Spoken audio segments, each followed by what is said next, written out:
안녕하세요. 네, 반갑습니다. 안녕하세요. 네, 제가요, 이거 한 2개월 반을 들었는데, 네, 듣고 운동을 했는데, 너무 도움이 많이 됐어요. 네, 감사합니다. 안쪽 부분이 이렇게 자유롭게 되면서 모든 제가 이 프로그램을 USB 같은 데 담아가지고 저희들이 이걸 집에서도 한번 했으면 좋을 것 같은 그런 생각이 들었었는데요. 너무 좋아가지고 운동이요.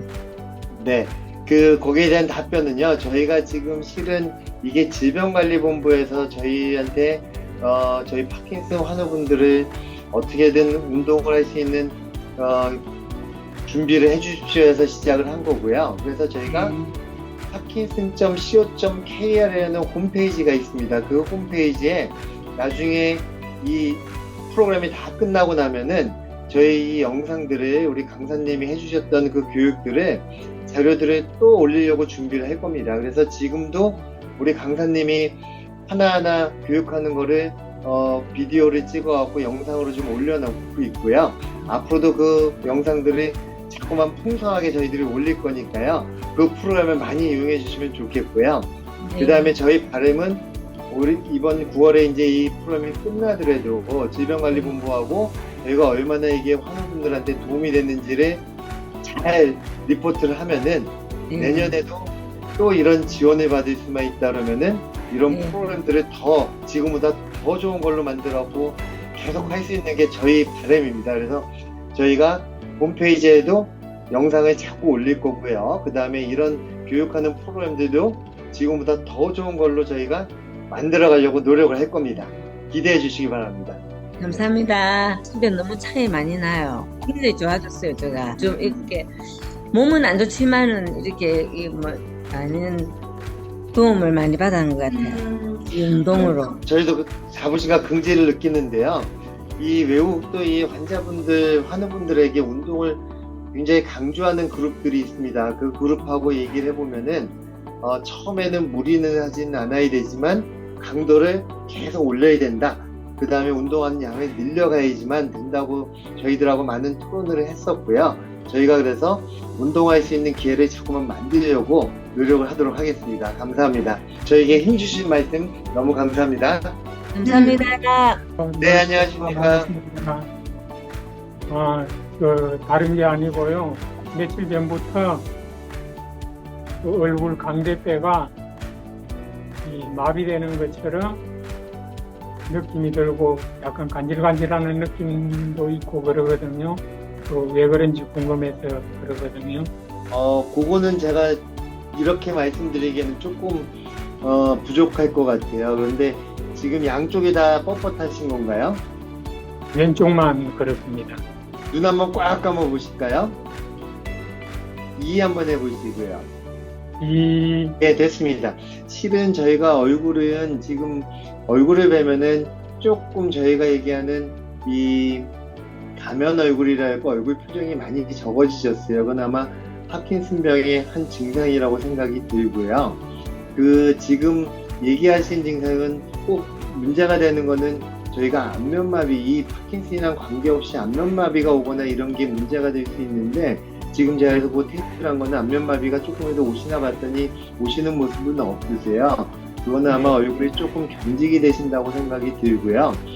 그거는 얼굴을 자꾸만 푸시는 거, 마사지 하시고 얼굴 표정 짓고 하는 푸시는 거를 조금 많이 하시면 조금 편해질 것 같습니다. 근데 지금 약이 아마 증상들을 다 조절하는 데는 충분하지 않으신 걸로 좀 보여져요. 조금 약이 약한 것 같은데 워낙 전문가들이 저도 마찬가지지만 약을 저희가 필요한 양의 100%를 쓰는 게 아니라 조금은 적게 쓰면서 삶을 유지할 수 있도록 하는 쪽으로 가기 때문에 아마 약이 조금 약해서 그런 모습이 있지 않을까 하는 생각이 드는데 그거는 큰 문제가 되진 않으실 것 같습니다. 그러니까 얼굴 많이 웃으시고 표정 지으시고 하시면은 조금 도움이 되실 거로 생각되고 큰 문제는 없어 보입니다. 예, 고맙습니다, 교수님. 네.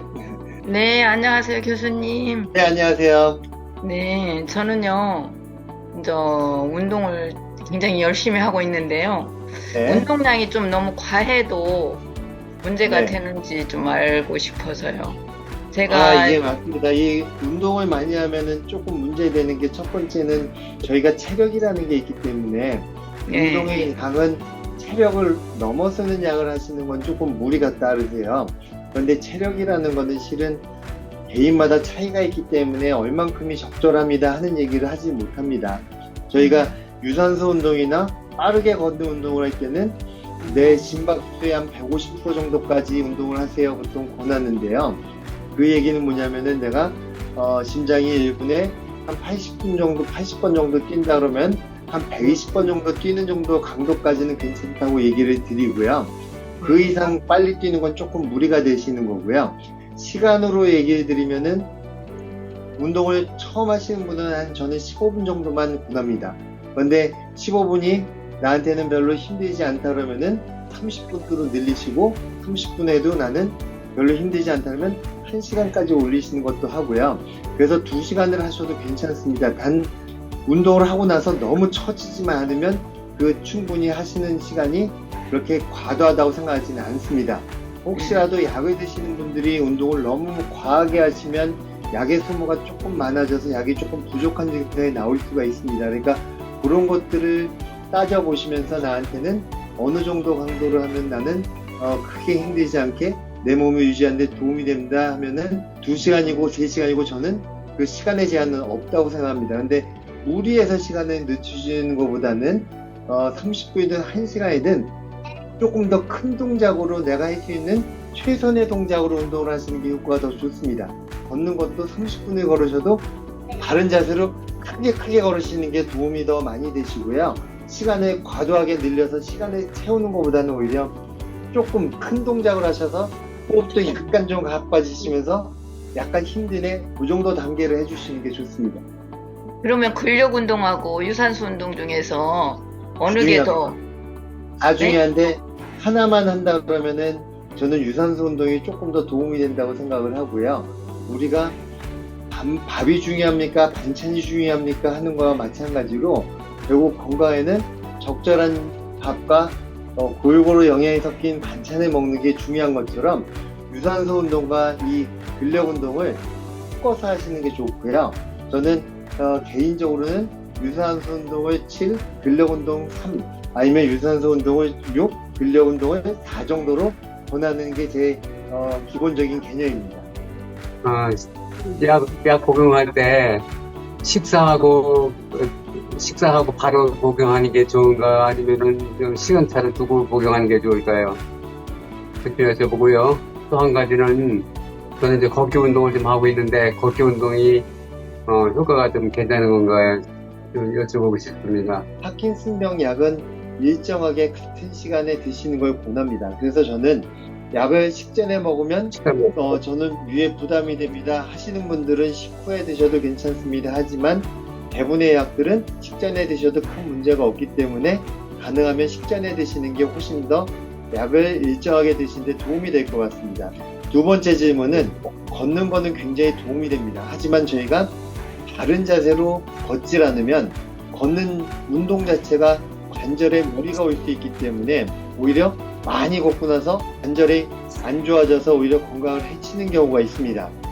그래서 저는 걷는 거는 무조건 바른 자세를 먼저 만드시는 걸 권합니다. 우리가 자꾸만 등도 굽고 허리도 굽고 하는데 걷는 운동을 한다 그러면은 많이 걷는 것보다는 바르게 피시고 바른 자세가 된 다음에 우리가 동작을 크게 해서 가능한 내가 걸을 수 있는 수준에서 큰 보폭으로 걷는 연습을 하시는 게 가장 도움이 되시고요. 그런 자세를 오랫동안 하기가 좀 어렵다 그러면은 짧게 끊어서 하시는 게 낫습니다. 만약에 걷다가 허리가 자꾸만 힘들어지면서 굽어진다 그러면은 멈추셔서 오히려 스트레칭하고 체조를 하시면서 몸을 조금 더 풀어주시고 바른 자세가 되면 그때 다시 걸으시는 게 좋습니다. 그러니까 걷는 운동 자체는 좋지만 너무 천천히 걷거나 아니면 자세가 삐뚤어지고 안 좋은 자세로 걷는 거는 오히려 도움이 안 될 수가 있습니다. 그래서 걸으실 때 바른 자세로 유지하시고 속도나 시간은 약간 숨찬 정도 아니면 약간 내가 열심히 노력하는 정도의 속도와 시간을 하시는 것이 좋습니다. 그게 5분이 됐든 10분이 됐든 1시간이 됐든 본인 체력에 맞는 걷는 걸음을 하시는 게 오히려 건강에 도움이 됩니다. 한 가지만 더 여쭤봤으면 좋겠어요. 네, 말씀하시죠. 낮에도 이렇게 졸린 것 때문에 낮에도 많이 졸리거든요. 낮잠을 자주는 게 이렇게 어떤 게 밤을 위해서 참아야 좋겠군요. 파킨슨 환자분들이요, 병이 있는 분들이 증상 중에 하나가 주간졸음이라는 게 있습니다. 근데 주간졸음이 오는 원인은 굉장히 다양합니다. 하나로 딱 설명할 수는 없고요. 파킨슨병이 있는 분들은 대부분 다 밤에 렘 수면 행동장애라 그래서 잠꼬대나 이런 걸 좀 많이 하시게 되고요. 그 다음에 연세가 있으시면 깊은 잠을 자기가 좀 어려워집니다. 그러다 보면은 낮에 조는 경우가 좀 많아질 수 있고요. 두 번째는 파킨슨 약물들이 주간졸음을 조금 유발하기도 합니다. 그 중에서도 도파민 효연제라고 표현하고 있는, 아마 우리나라에선 주로 사용하는 게 리퀴비나 로피니롤이라고 나온 약이나 아니면 미라펙스, 프라미펙솔이라고 나와 있는 약제들이 도파민 효연제인데, 이 약은 레보도파의 보조제로서는 굉장히 귀중한 약이긴 한데 부작용 중에 하나가 주간졸음입니다. 그래서 혹시라도 주간졸음이 심하신 분들은 담당 선생님하고 그 진료하실 때 주간졸음이 얼마나 심한지, 내가 생활하는데 어떤 장애가 되는지를 꼭 얘기를 해주시면은 그 원인이 밤에 잠을 깊게 못 주무시는 건지 아니면 약물의 영향을 받는 건지 구분해서 거기에 맞도록 도움을 드리고 있습니다. 또 하나는 주간졸음이 있을 때 깜빡 조는 건 어쩔 수가 없는데 낮잠을 30분 이상 주무시는 거는 절대로 금합니다. 왜냐면 낮잠을 주무시면은 밤에 깊은 잠을 더 못 자게 되고 그게 낮에 더 졸림 현상으로 악순환이 될 수가 있습니다. 그래서 주간졸음이 있더라도 깜빡 조는 건 괜찮지만 피곤하네 졸림내 가서 누워서 주무시거나 이런 거는 가급적이면 적게 하시거나 안 하실수록 밤의 수면을 좀 좋게 하는 우리가 길이 될 수 있다고 생각합니다. 도움이 되셨길 바랍니다. 많이 들어보고 감사합니다. 네, 감사합니다. 운동에 대해서 하기 전보다는 조금 부드러워진 것 같아요.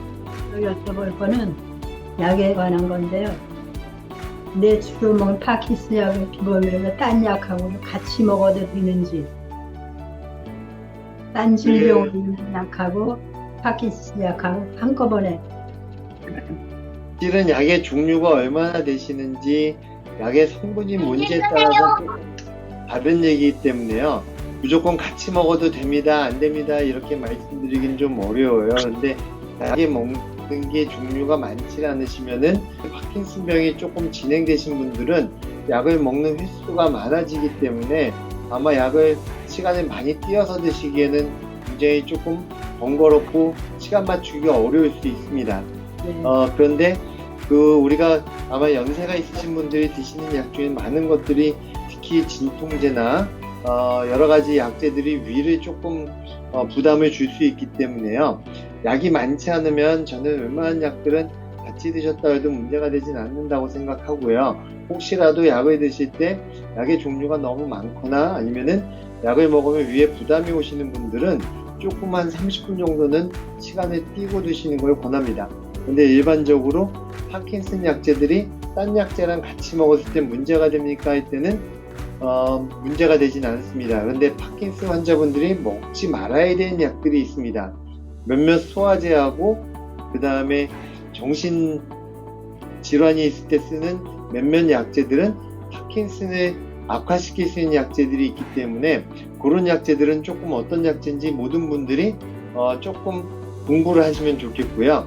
저희가 목요일날 3분 강의나 이런 거 할 때도 제가 좀 그런 설명도 좀 드리고는 있습니다. 근데 아마 모든 파킨슨병 전문가들이 아마 진료할 때 물어보시면 어떤 약제들은 드시지 않도록 하세요 하는 답을 드릴 거라고 알고 있습니다. 고맙습니다. 저 같은 경우는 아직 뭐 약효 소진 현상을 느끼거나 약을 또 뛰었다고 그래서 뭐 제가 몸이 불편하다는 그런 걸 아직 못 느끼는데요.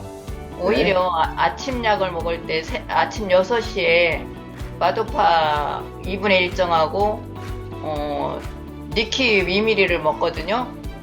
네. 그런데 오히려 그 약 먹고 한 2시간 후쯤에 몸에 힘이 빠지고 좀 힘이 든다는 생각이 들어요. 근데 네. 이게 약이 과해서 그럴까요? 아니요, 그렇지는 않을 것 같고요. 네. 지금 얼굴 표정만 봐도 이렇게 증상이 많으신 분은 아니세요. 그리고 약효 소진 현상이 없다는 건 아직은 병의 경과가 오래되시지 않았다는 얘기도 되고요. 그런 약효 소진 현상이 없는 분이 아침 6시에 굳이 약을 드셔야 될 필요가 있을까 하는 게 첫 번째 제 답입니다. 그냥 아침에 왜냐면은- 일어나면 먹는 거예요. 아침에 일어났을 때 약효가 저녁에 먹은 게 떨어져서 아침이 많이 몸이 둔해지고 굳어진 분들은 조금 약을 일찍 드시도록 권합니다. 하지만 그런 현상이 없는 분들은 굳이 아침 6시부터 약을 드시는 걸 권하지는 않습니다. 두 번째는요, 약을 드시고 2시간 후부터 힘들어진다는 거는 약을 드시고 힘들어지신 분들은 약효가 강하거나 약효가 조금 잘못 올라온 분들은 약을 먹고 한 30분에서 1시간 사이가 오히려 더 힘들어집니다. 2시간이 되면 약효가 일정해지기 때문에 오히려 불편한 게 없는데, 아마 조금 첫 번째 하실 거는 약을 조금 시간을 아침에 굳이 일찍 드시지 마시고 조금 늦춰 드시는 거고요. 두 번째, 리킵이라는 약이 일반형이면은 리킵을 하루에 여러 번 먹게 되는데, PD라고 되어 있는 약은 하루에 한 번만 먹어도 충분한 약입니다. 2ml는 굉장히 작은 용량이고, 아마 리퀴 PD 2ml 드시는 거면은 그 리퀴 PD는 그냥 점심에 드셔도 되고 저녁에 드셔도 되고 하루에 한 번만 드시면 되는 거니까, 그 드시는 시간에 점심이나 저녁 딴 약 드실 때 한번 같이 드셔보시고 그래도 불편한 게 있는지 보시는 게 더 좋을 것 같습니다. 단 그 약을 6시에 드셨다고 8시에 힘들어지진 않을 것 같습니다. 약 때문은 아닐 것 같습니다.